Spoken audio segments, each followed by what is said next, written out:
How to reactivate your Instagram account. First thing you're going to have to do is open any other Instagram account that's connected on your account center to your previous one that has been deactivated.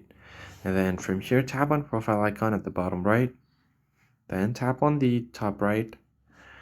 And once you land on the settings page, head over to account center. And now simply go ahead and tap on personal details. Then click on account ownership and control. Here you'll have an option called deactivation or deletion, and then right below that you have a new option called reactivation.